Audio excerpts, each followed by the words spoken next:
você ligado no Rio Mafra Mix, Semana da Criança, e hoje eu recebo a Adriana Moro, ela que é enfermeira de saúde mental, escritora, coordenadora do CAPS de Mafra, mãe do Davi, para a gente falar um pouquinho de saúde mental, falar um pouquinho dessa literatura infantil que vem aliada à saúde mental da criança. Adriana, seja bem-vinda mais uma vez. Obrigada pelo convite, Robson, também a todo mundo que está nos vendo, né? E é uma semana muito especial, né? Nós, mães e pais, estamos malucos aí com a Semana da Criança, fazendo um monte de... As escolas estão fazendo cabelo maluco, mochila maluca, né? Noite do pijama, mas tudo isso para lembrar o quanto é importante que as nossas crianças brinquem e que a construção da nossa identidade, das nossas emoções, ela é feita realmente durante a infância.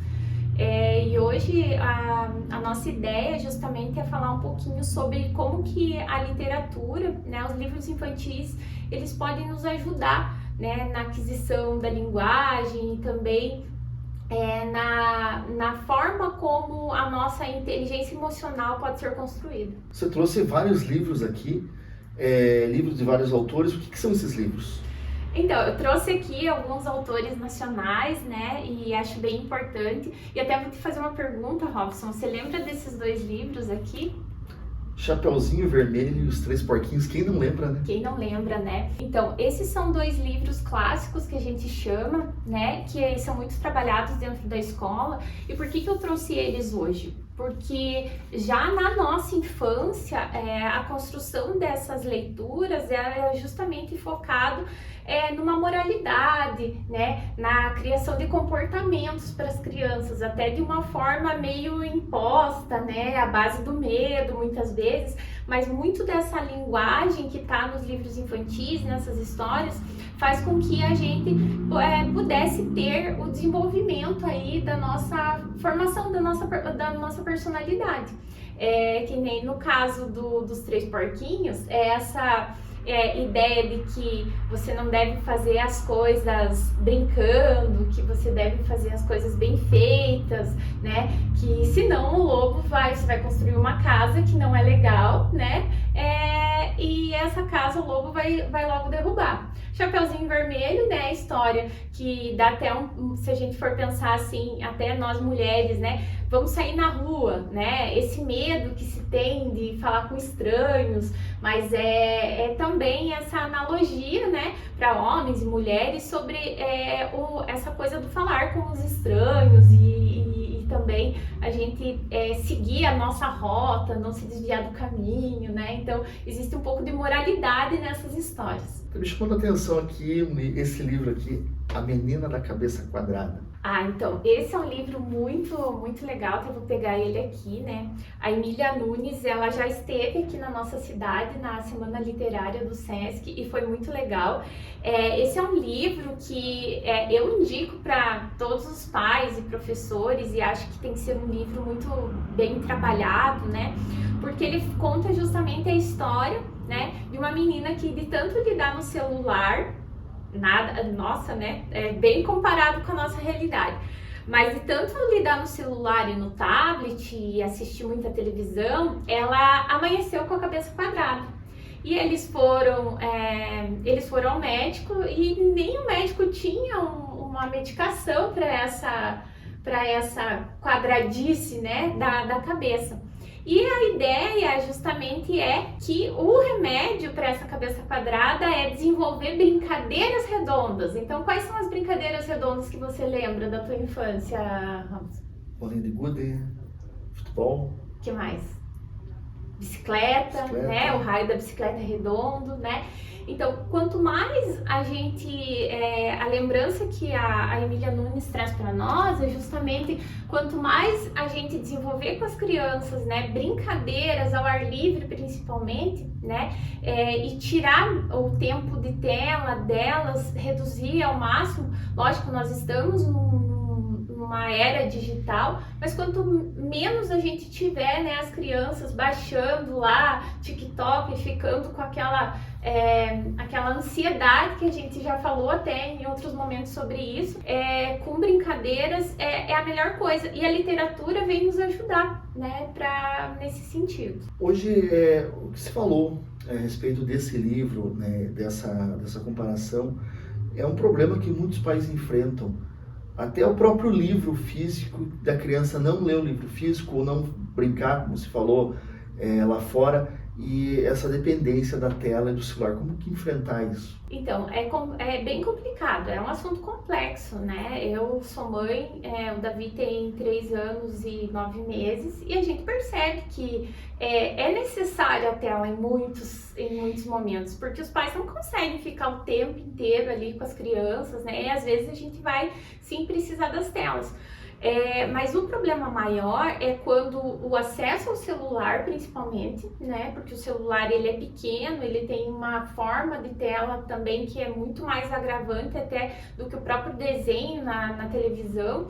E o que as crianças estão assistindo, né? Então, que os pais possam observar o que as crianças estão assistindo. Hoje nós temos o YouTube, né? E a gente não tem mais aquela dependência que existia na nossa época de só ter a TV aberta e a gente só assistia aquilo que colocava pra gente assistir. Hoje os pais podem escolher. E tem vários desenhos que conseguem trabalhar a família, que tem aspectos que são positivos também no desenvolvimento da criança, mas lógico, sempre, né, com supervisão. Mas o que eu vejo, assim, dos livros, até teve algum tempo atrás, que os livros físicos, eles iam desaparecer, né, e o que a gente vê não, assim, o mercado editorial tá dando uma respirada, não existe muito incentivo ainda, né, propriamente do governo federal, mas a gente já vê um caminho aí sendo feito em termos de cultura,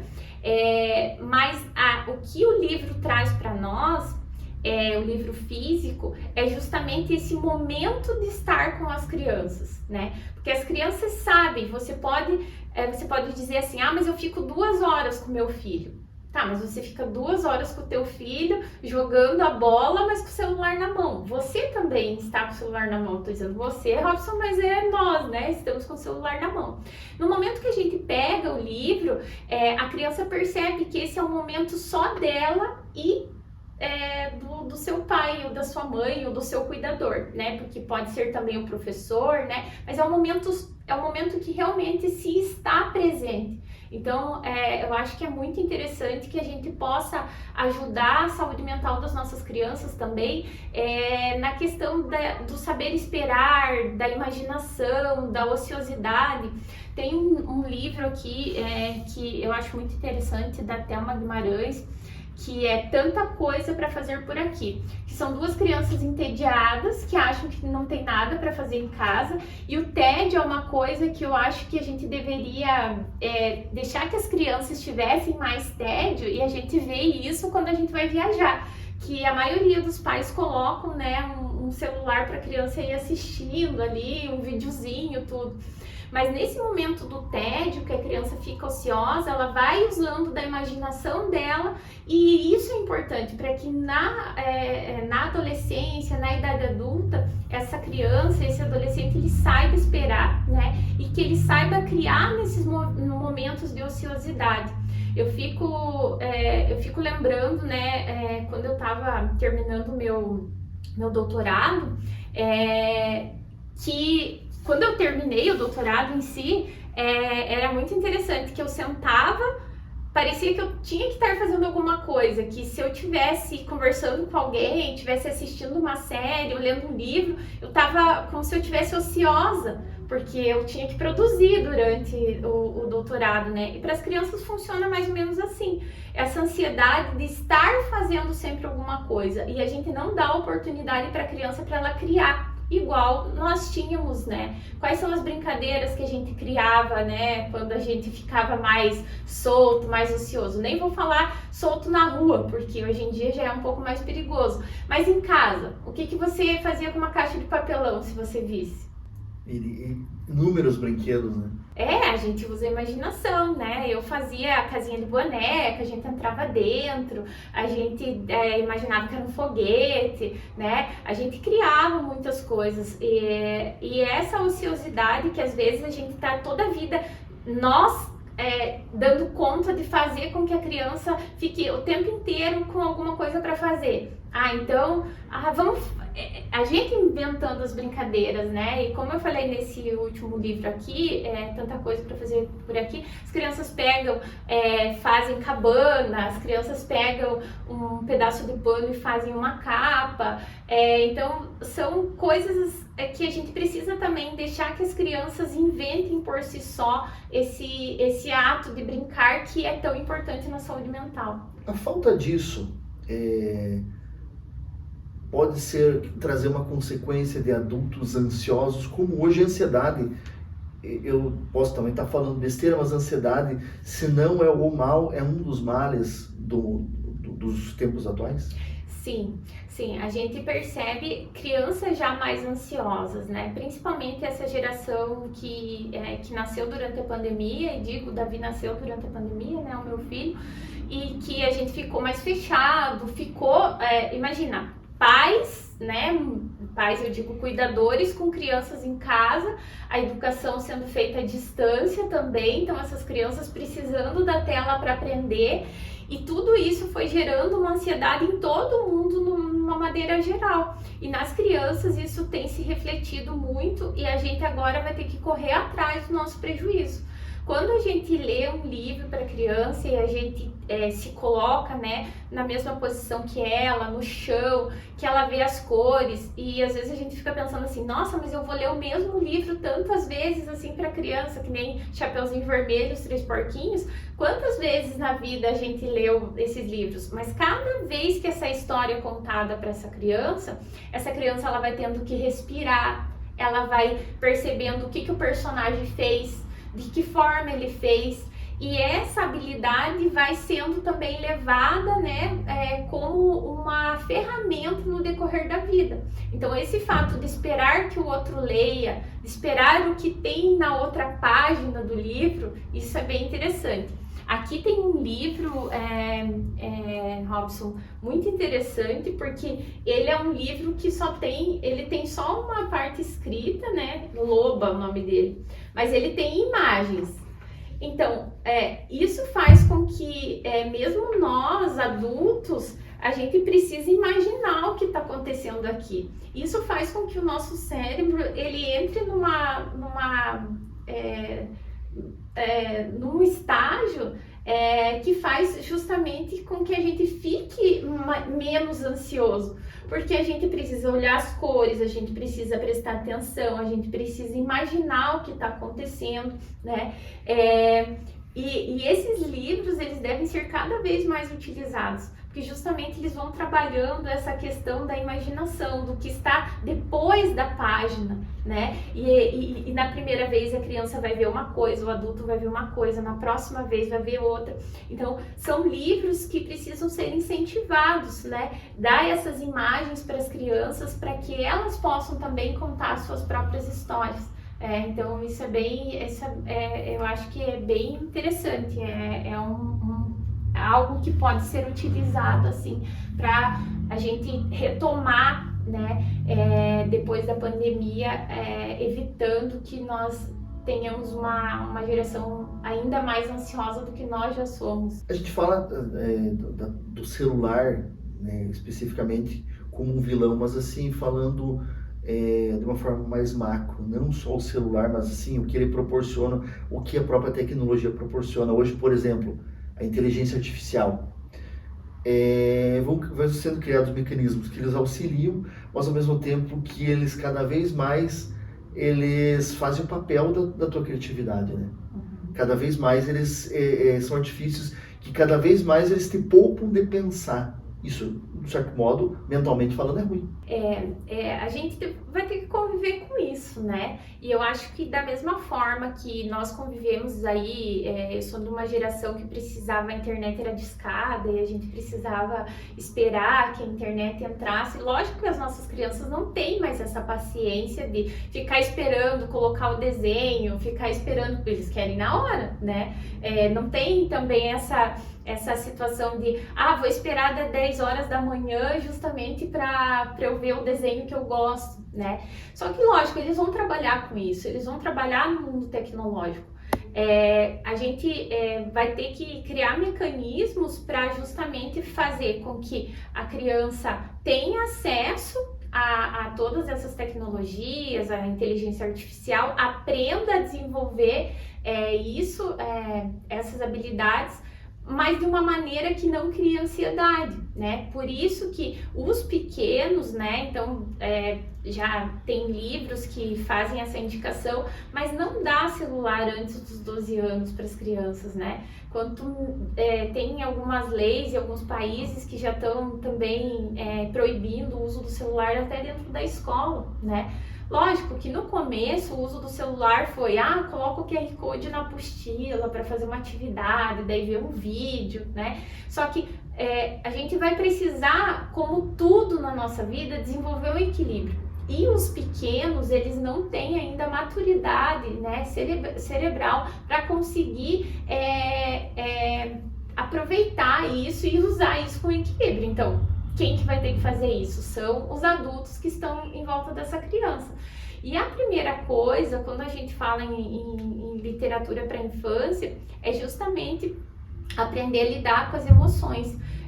Se a criança tem uma inteligência emocional que sabe lidar com as suas próprias emoções, sabe lidar com a sua ansiedade, sabe nomear, porque eu acho que isso também é um problema dos nossos tempos. Nós não sabemos nomear o que nós estamos sentindo. Então, às vezes, os adolescentes chegam lá no CAPS e dizem assim, eu tô assim, parece que eu quero vomitar, mas não é ansiedade, né? É ansiedade. Então, a gente precisa trabalhar desde a infância como nomear esses nossos sentimentos. Eu tenho 2 livros aqui que eu acho bem interessantes para que a gente, né, que são trabalhados justamente para a gente trabalhar as emoções, que é o Monstro das Cores. O Monstro das Cores, ele é usado até por alguns psicólogos, né? Porque cada emoção tem uma cor, trabalha as 5 principais, né? Que é a raiva, a tristeza, o medo, né? A alegria, a calma. Então, cada uma dessas emoções tem uma cor, né? Então, quando a criança ela vai conseguindo nomear essas emoções, ela vai conseguir lidar de uma maneira melhor com os próprios sentimentos. Outros livros que a gente pode trabalhar são livros que vão tratar de luto, né? Livros que vão tratar de hoje, como esse Ninjas Cuidam do Jardim, que é um livro sobre masculinidade, né? Que é justamente o que tudo os meninos podem fazer. Os meninos podem fazer o bebê dormir, os meninos podem dançar, os meninos podem tomar banho, os meninos podem ter medo, né? Os meninos podem desenhar, podem fazer bolo, né? Podem ser tranquilos, fazer meditação, mas eles também podem cair, podem pedir ajuda, né? Eles também podem errar, eles podem cuidar do jardim, né? Então também vai trabalhando as emoções daquilo que hoje, né, nós estamos tentando aí fazer com que os nossos meninos tenham emoções mais positivas, né? Relacionadas à própria masculinidade. Eu trouxe 2 livros aqui também que falam sobre processo de luto, sem dizer que é luto, né? Até essas 2 autoras, a Juliana Ulícia e a Maria Elizabeth, são 2 autoras que fizeram cursos comigo de escrita. A Mariana Elizabeth até é dubladora de várias filmes da Disney, né? E ela não fala nesse livro, tanto nesse como nesse livro, sobre o luto diretamente à criança, né? Tipo, morreu. Mas o que tá por trás, né, desse evento? Porque às vezes as pessoas dizem assim, virou estrelinha, né? Não querem levar as crianças no velório, são coisas, né, que a gente percebe isso, né? Só que a gente também não pode evitar que as crianças tenham contato com a realidade. A gente não quer uma realidade brutal, que as crianças tenham, vejam um assassinato na televisão, com arma, né, sangue, mas tem algumas coisas que de uma forma sutil as crianças precisam vivenciar sim, como é o caso do luto. E isso vai sendo trabalhado as nossas emoções e a gente vai construindo habilidades para no decorrer da vida ir se utilizando disso. Então, por isso que a literatura infantil é tão importante para criar habilidades internas no decorrer da vida e ser utilizado, né? Esses personagens, o que esses personagens vão fazer, de que forma eles vão lidar com esses problemas.